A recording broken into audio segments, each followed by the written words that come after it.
이 말씀은 구약성경 창세기 38장 20절에서 26절까지입니다.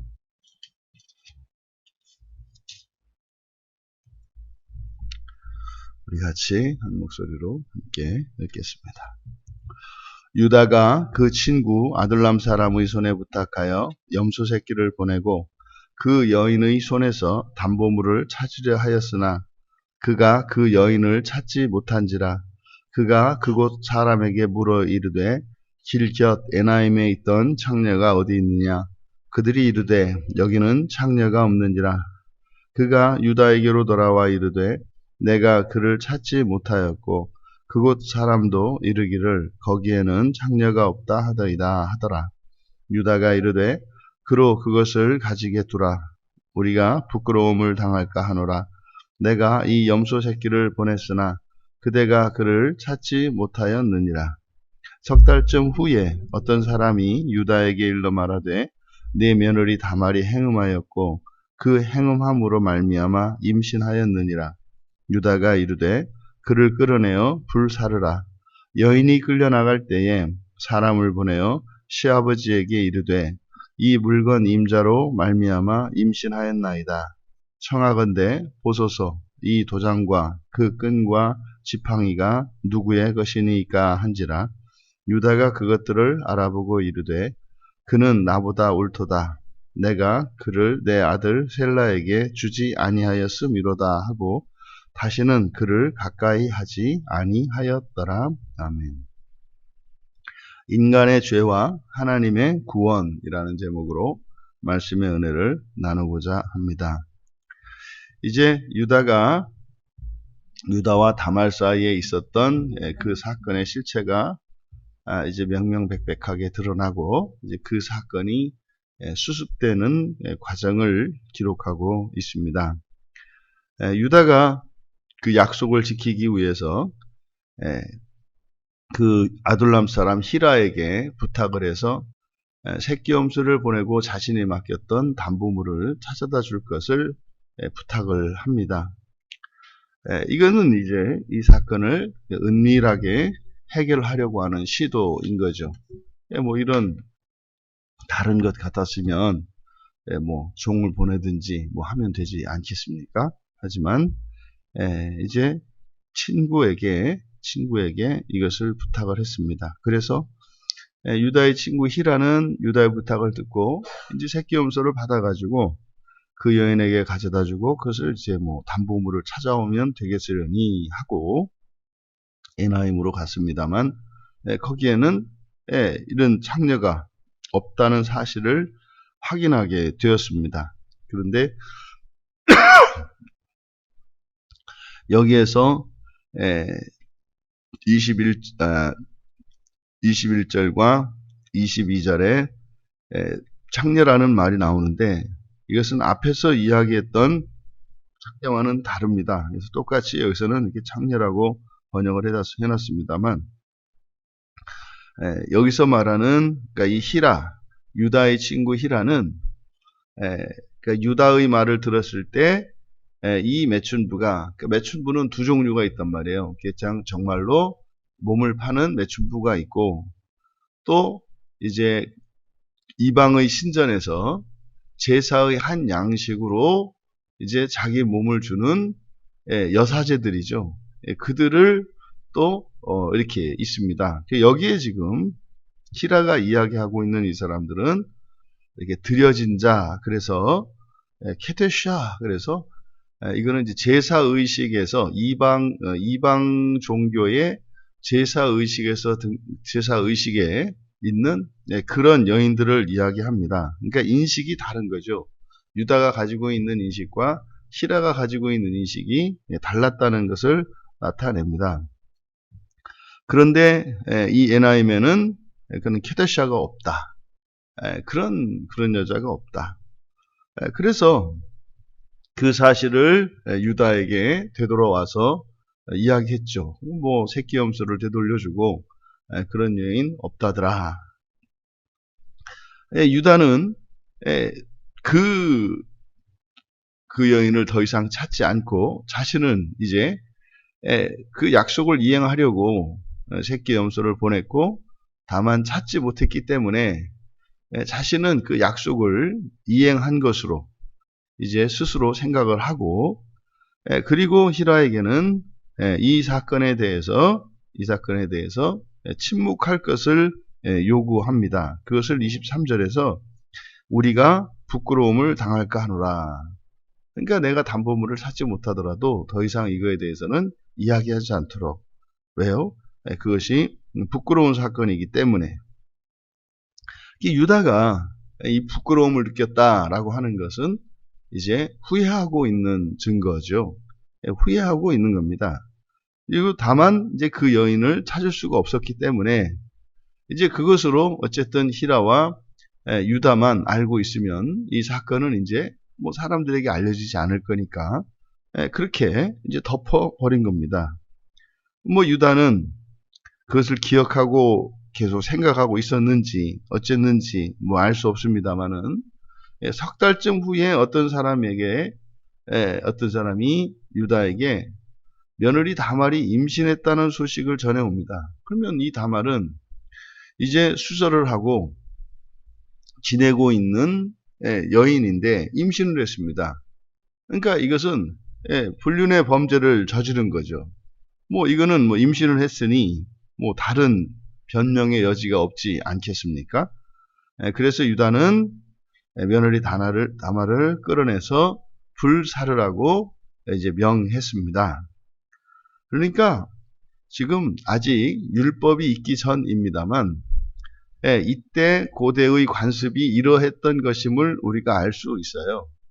그러니까 훗날 모세에게 여호와 하나님께서 주셨던 이 율법이라는 것은 이들과 전혀 이스라엘 민족들과 전혀 상관없이 하나님께서 일방적으로 정해진 법이 아니라는 것을 우리가 알게 돼요. 그러니까 하나님이 주시는 법은 최소한의 법이고요. 또 하나님께서 정하신 죄의 목록들은 이미 그들의 조상들이 저질렀던 죄악들입니다. 그래서 이미 사람들에 의해서 자행되어졌던 그 사건들 가운데 다시는 반복되면 안 되는 것들을 여호와 하나님께서 죄의 목록으로 가르쳐 주셨고 또 그들이 실제로 가지고 있었던 법보다는 최소화한 것으로 내지는 그들이 가지고 있었던 법 가운데에서 하나님 뜻에 합한 것들을 이제 정리한 것이 모세의 율법이다라고 우리가 생각할 수 있을 것 같습니다. 그러니까 그 며느리를 끌어내서 불에 태워 죽여라. 그러니까 고대 근동에 가지고 있던 이런 법이 있었던 거죠. 만약에 이렇게 여인이 부정을 행했을 경우에 이때는 불로 태워 죽이는 거죠. 그러니까 굉장히 엄격한 법을 가지고 있었다는 것을 알 수 있습니다. 다만 여기서 이 유다의 판결을 통해서 사실상 지금 다말에게 불에 태워 화형을 시키라고 하는 이 판결을 내렸는데 그것은 유다의 판단에서 만약에 다말이 그렇게 했다면 그것은 화형에 해당하는 죄를 지은 거죠. 근데 사실은 그 죄를 지은 게 누굽니까? 다말뿐만이 아니라 자기 자신이에요. 뭐 자기는 한 수 더 뜨죠. 시아버지가 돼가지고 며느리에게 임신을 시켰으니 뭐 이거는 뭐 마찬가지 아니겠습니까? 그러니까 유다와 다말 사이에 있었던 이 사건이 어떠한 것인지를 유다의 판결을 통해서 확증하고 있다. 이것은요, 용서받을 수 없는 죄라는 거죠. 용서받을 수 없는 죄예요. 유다와 다말 사이에 있었던 이 사건은 뭐 이런저런 핑계 가지고 될 것이 아니라 이거는 무조건 극형에 처해져야 하는 용서받을 수 없는 죄였다라는 것을 유다의 판결을 통해서 우리가 알 수 있다. 이때 이제 유다가 사람들을 보내서 이제 다말을 끌어내어 불사르게 했습니다. 그래서 이제 사람들이 가서 다말을 끌어내는데 그때 그 여인이 애원을 하는 거죠. 제가 죽기 전에 부탁이 있습니다. 그러니 제발 이것을 좀 저희 시아버지께 전해 주십시오. 이 물건의 임자가 내 뱃속에 있는 이 아이의 아버지입니다. 뭐 이렇게 전했던 거죠. 근데 사람들은 이제 새로운 사실이 발견이 됐지 않습니까? 그러니까 드디어 그 간부가 되겠죠. 사람들의 입장에서 간부를 알 수 있는 단서, 중요한 단서죠. 그러니까 이들이 다말을 끌어내서 죽이려고 하다 잠시 멈췄을 겁니다. 왜냐하면 그 간부를 찾아낼 수 있을 테니까요. 그래서 이 도장과 지팡이와 끈을 유다에게 보냈습니다. 너무나 잘 알죠. 자기 거니까 말입니다. 이 도장과 지팡이와 끈이라고 하는 것은 오늘날로 말하면은 뭐 하나는 주민등록증이고 하나는 뭡니까 자동차 운전면허증이고 뭐 하나는 의료보험 카드고 뭐 이런 거죠. 그러니까 이 세 가지는 전부 사람의 신분을 나타낼 수 있는 거죠. 이 도장이라고 하는 것은 지금도 마찬가지입니다만 이거는 그 소유자의 신분과 권리를 나타내는 증거물 아닙니까? 우리가 계약서를 쓸 때 도장을 찍는 것은 그 사람이라는 거잖아요. 또 그래서 지팡이라고 하는 것은 보통 이제 유목민들이 그 양떼들을 목축을 할 때 사용하는 그런 것입니다만은 이것이 또 가문을 상징하기도 합니다. 이게 지팡이에 보면은 지팡이에 문장이 있어가지고 이게 어느 집 가문인지를 나타낸다 그래요. 그러니까 지금 여기에 등장하는 지팡이는 뭐 목축할 때 사용되는 그래서 뭐 사자든 이런 것이 오면 또 쳐내는 이런 막대도 아니고 또 양떼들을 인도하는 막대도 아니고 여기에서 이 지팡이는 가문을 나타내는 지팡이. 그래서 지파라고 할 때 이 지팡이라는 말과 같은 단어를 써요. 12지파 할 때 그 지파라는 말이 지팡이 같은 말이거든요. 그래서 12지파 할 때 12지팡이 이렇게 하는 이유는 그 각 지팡이가 각 가문을 나타내기 때문에. 그러니까 유다지파의 그러니까 유다 가문의 상징물 이렇게인 거죠. 그러니까 이거는 그 지팡이를 보면은 이게 유다 가문 사람이구나라는 걸 알 수 있었다. 그 다음에 이 끈이라고 하는 것은 여기 창세기 38장 유다와 다말 사건에서 유다가 이렇게 증거물로 준 이 사건에서 맨 처음 등장하는데요. 이 끈이라고 하는 단어가 그러니까 앞에 18절에서 맨 처음 나오고 여기 이제 25절에 끈이 등장이 되는데 성경에 이 단어가 사용된 용례를 보니까 이게 그 대제사장의 옷, 그 대제사장 에봇에 사용이 되고 이 끈이 또 이것은 이스라엘 민족을 특징 짓는 이스라엘의 독특한 그 복식에 사용이 됩니다. 민수기 15장 38절에 이스라엘 민족의 옷에 이 끈이 사용이 되고 그리고 출애굽기 28장 28절에 보면 대제사장에 오신 그 에봇에 이 끈이 사용이 됩니다. 그러니까 이 끈이라고 하는 이것은 이 또한 특별한 그 사람의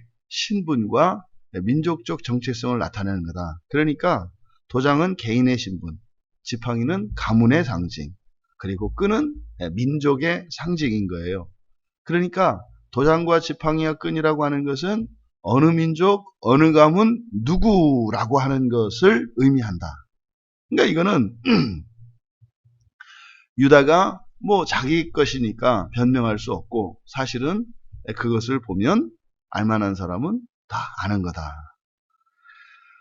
이에 대해서 유다가 정직하게 인정을 하죠. 그는 나보다 옳도다. 비로소 유다는 이 사건의 실체적 진실을 깨닫게 된 겁니다. 이것은 단지 남녀 간의 어떤 음란한 사건이 아니라 그러니까 표면적으로는 그런 거죠.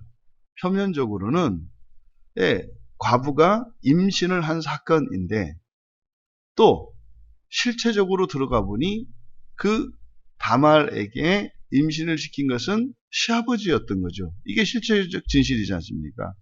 그런데 그러면 일어난 이 사건의 원인이 무엇이었는가? 원인이 무엇이었는가? 지금 유다에게 하나님의 언약이 있습니다. 유다에게 하나님의 언약이 있어요. 아브라함에게, 이삭에게, 야곱에게 주셨던 하나님의 언약이 계승되고 있어요. 유다에게. 다말에게 유다의 언약, 약조가 있습니다. 다말에게는 유다가 이제는 그 막내 아들이 장성하면 주어서 그로 아내 삼게 하겠다고 하는, 그래서 아내 삼게 한다고 하는 것의 핵심은 자식이거든요. 자식을 가질 수 있도록 하겠다고 하는 약속이 있습니다. 유다에게는 여호와 하나님께서 아브라함에게 주셨던 그 자손과 땅과 그 하늘과 이 땅의 복에 대한 약속이 있습니다. 근데 바로 이 다말의 임신 사건이 바로 그런 거죠. 유다에게 하나님의 언약이 성취된 것이고 다말에게는 시아버지 유다가 했던 그 약속이 성취된 거예요. 그런데 이것이 정말 은혜롭고 순결하고 거룩하게 이루어지면 좋겠는데 이게 죄 가운데 잉태되었어요. 그러면 이 사건을 볼 때 사람들이 판단할 때는 이것은 극형에 처해져야 하는 죄예요. 그런데 이것의 영적인 의미는 하나님의 언약이 성취가 된 거예요. 유다가 그 실체적 진실을 알고 난 뒤에 회개했다고 하는 증거가 있는데 그것은 26절의 끝에 26절의 내용, 내가 그를 내 아들 셀라에게 주지 아니하였기 때문이다. 그러니까 이 사건의 시작은 자신이 약속을 지키지 않았기 때문인 것을 밝히는 것이고 자신의 죄를 인정을 한 겁니다. 깨달은 겁니다. 그리고 그가 회개했다고 하는 증거가 뭡니까? 다시는 그를 가까이 하지 않았다. 다시는 그를 가까이 하지 않았다. 이것이 회개의 증거죠. 유다의 회개를 통해서 결국 이 다말과 유다 사이에 있었던 이런 그 죄는 결국 유다의 회개를 이끌어냈습니다. 그러면 지금 어떻게 보면 죄로 잉태되어진 다말의 뱃속에 있는 이 아기는 유다의 회개로 말미암아 결과적으로는 어떻게 됐다? 하나님의 언약이 성취되었고 또 유다의 약속이 성취된 것을 의미한다. 우리는 종종 하나님께서 하나님의 구원을 이루어 가실 때 또 하나님의 선이 우리의 선과 일치할 것이라는 생각을 합니다. 또 하나님께서 행하시는 일에는 이러한 죄와 허물이 하나도 없고 순결할 거라고 생각을 합니다.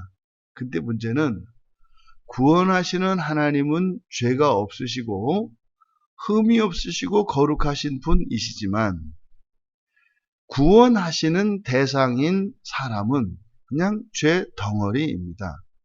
그러면 죄 없으신 하나님께서 죄 있는 인간들을 구원하실 때 그 구원의 과정 속에서는 죄와 죄 없음이 한데 뒤엉켜서 일어난다는 겁니다.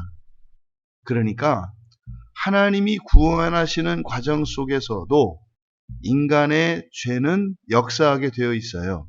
그러니까 인간의 죄가 섞여 있다고 해서 그것에 하나님이 구원이 없는 것이 아니라 하나님의 구원의 방법 안에는, 구원의 과정 안에는 인간의 범죄도 사용이 된다는 거예요.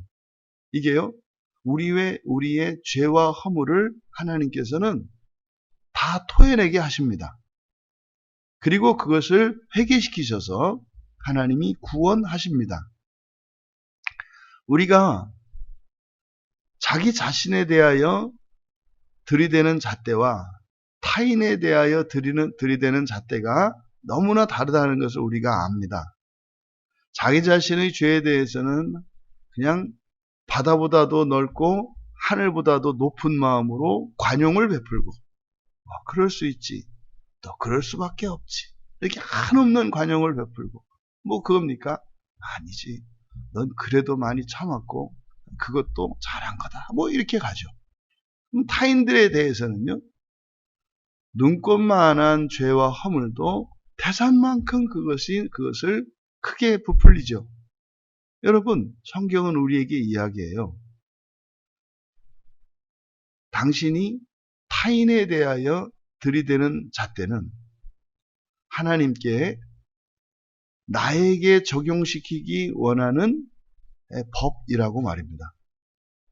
여러분, 그러면 우리가 타인의 죄와 허물에 대해서 관용을 베풀면 베풀수록 그것은 내가 관용을 베푸는 그 사람을 위한 것이 아니라 나를 위한 것임을 알아야 합니다.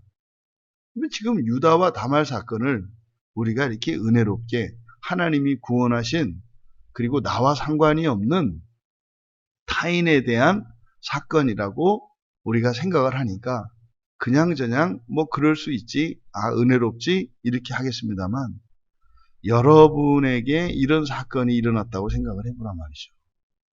여러분 가정 안에, 또 여러분이 알고 있는 누군가에게 이런 일이 일어났다고 생각을 해보란 말이죠. 네? 여러분 주변에 있는 어떤 여인이, 홀로 되어 있는 여인인데 임신을 했어요. 네, 그 사람을 여러분들이 이렇게 비웃지 않을 수 있겠는가, 이 말이에요. 비웃는 거는 굉장한 관용을 베푸는 거 아닙니까? 왜요? 불로 태워 죽여야 되는 건데요. 여러분, 말이 지금 유다 며느리와 시아버지 사이에 아이가 생겨서, 그거 어차피 유다가 시당초 자기 아들을 안 주는 바람에 생긴 일이니까 다말이 그럴 수도 있지, 이게 그렇게 될 수 있는 일입니까? 이거는 용서될 수도 없고요, 용납될 수도 없는 일이에요. 다말이 그러한 행동은 절대로 어떻게 변명으로 되어질 수 있는 일이 아니에요. 유다도 마찬가지고요. 근데요, 하나님은 어떻게 하신다? 이들의 그 죄를 하나님이 바꾸셔서 구원의 언약을 성취시키시는 도구로 사용한다는 얘기예요. 여러분, 인간의 죄와 하나님의 구원은 예수님이 다시 오시기 전까지 계속되어질 겁니다. 우리들 자신에게는 끊임없는 죄가 드러날 것이고요, 끊임없이 죄가 드러날 때마다 하나님의 구원은 계속되어질 겁니다. 우리가 착각을 하죠. 하나님의 구원은 죄 없고 거룩하고 흠이 없는 곳에서 일어난다고 생각을 해요. 그러니까 우리들이 이 구원을 얼마나 오해하는지 몰라요. 구원은요, 죄 있는 곳에 나타나는 것이 구원입니다. 불완전한 것을 완전하게 하는 것이 구원입니다. 더러운 것을 깨끗하게 하는 것이 구원입니다. 병든 것을 건강하게 하는 것이 구원입니다. 건강한 것을 건강하다고 인정하는 게 구원이 아니고요, 깨끗한 것을 깨끗하다고 인정하는 게 구원이 아니에요. 이 교회라고 하는 것은 구원이 필요한 사람들이 거하는 곳이에요. 무슨 말입니까? 다말과 유다와 같은 사람들이 있는 거예요. 한 사람도 예외가 없습니다. 다만 그 범죄가 다를 뿐이에요. 나는 이러한 범죄를, 다른 사람은 또 다른 범죄를. 그래서 엄격한 의미에서 이 교회라고 하는 이 공동체 안에 속하는 사람들은 나는 미완성이요 불완전한 사람입니다 라고 인정을 한 사람들이에요. 교회 안에서는. 그러니 교회 안에서 우리가 계속될 수 있는 두 가지 이야기가 있습니다. 하나는 인간의 죄에 대한 이야기와 인간의 죄가 드러나는 사건들이 계속 있을 겁니다. 또 하나는 그러한 죄인들을 구원하시는 하나님의 일들이 이 교회 안에서는 계속될 것입니다. 그러니까요, 언제 어디에서든 어떤 사람의 흠을 다 잡을 수 있어요. 그러니까요, 문제없는 교회가 없고 문제없는 사람이 없어요. 근데 중요한 것은 말입니다. 그러한 죄인들을 구원하시는 하나님의 일들이 보여야 되겠죠. 그러니까 교회는 어떤 면에서 교회 밖에 있는 그 어떤 공동체보다도 사람들 스스로가 자신의 죄와 허물을, 다시 말해 자기의 불완전함을 인정한 사람들의 모임이고, 동시에 그러한 모든 불완전성으로부터 초월하고자 하는 소망을 가진 사람들의 모임입니다. 그런데 그 일을 이루시는 것은 하나님이신 거죠. 그래서 유다와 다말의 행실이 어떠함을 볼 것이 아니라 하나님의 구원하시는 하나님을 바라보아야 한다. 교회가 이렇게 빛과 어둠으로 끊임없이 교차할 수 있습니다. 사람을 보면 어둠이 되어버립니다. 사람의 일을 보면 깊은 어둠이 됩니다.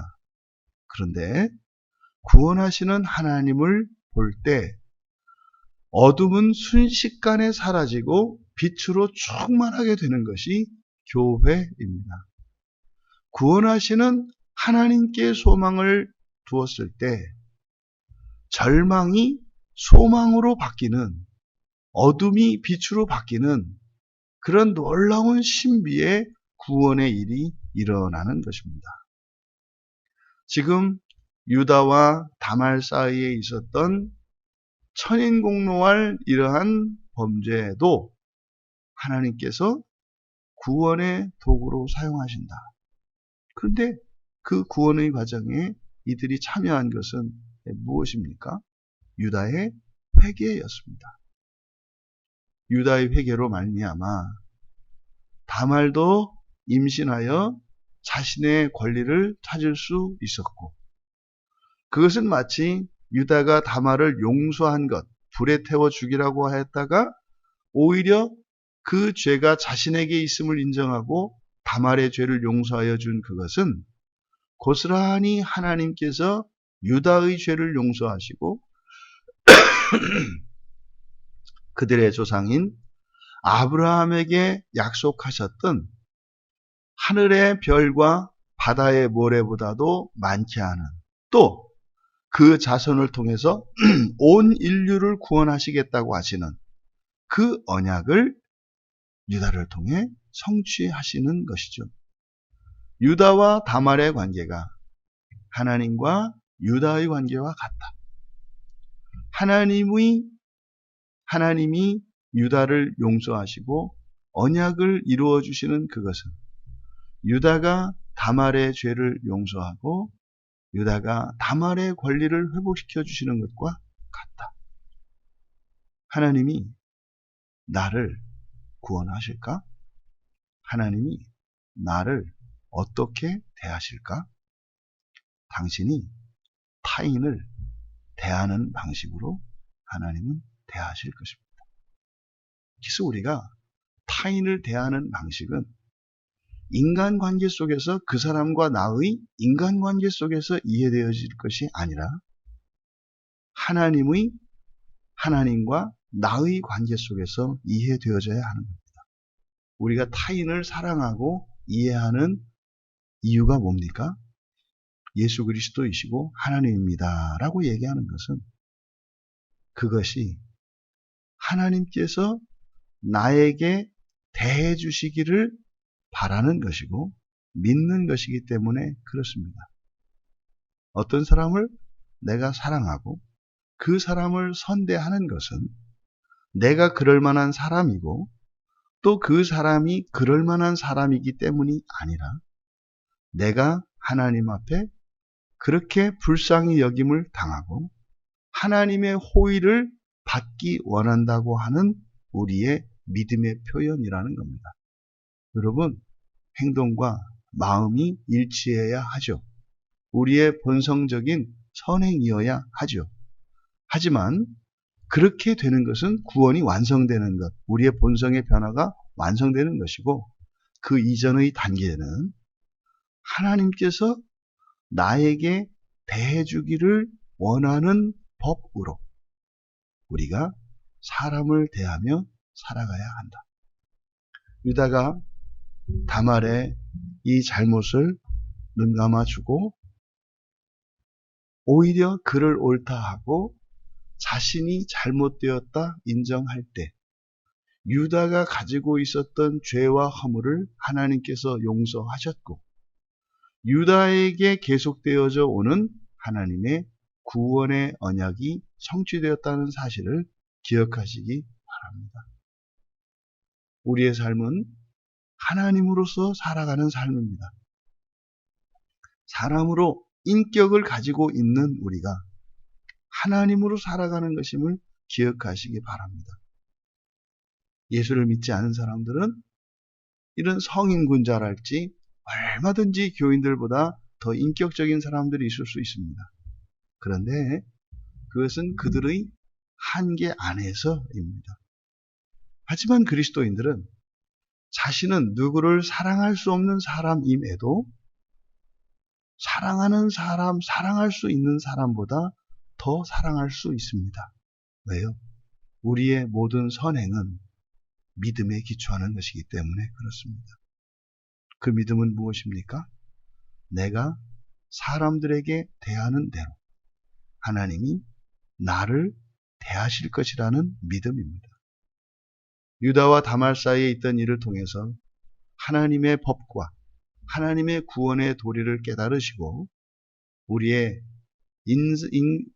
세상살이가 사람으로서가 아니라 하나님으로 살아가시는 복된 인생의 주인공들 다 되시기를 주님의 이름으로 축원합니다.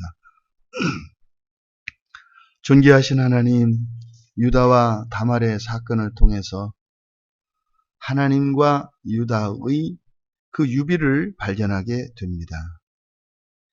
자꾸만 나의 인격으로 살아가려고 하는 이 생각이 얼마나 어리석고 무모한 것인지 깨닫게 하여 주시고 저희들이 하나님의 말씀을 따라 살아갈 수 있는 그런 본성적인 변화가 다 이루어지지 않았을지라도 믿음으로 하나님의 사랑으로 사람들을 대하며 살아가는 것은 하나님께서 저희 자신을 그렇게 대해 주실 것을 믿기 때문입니다.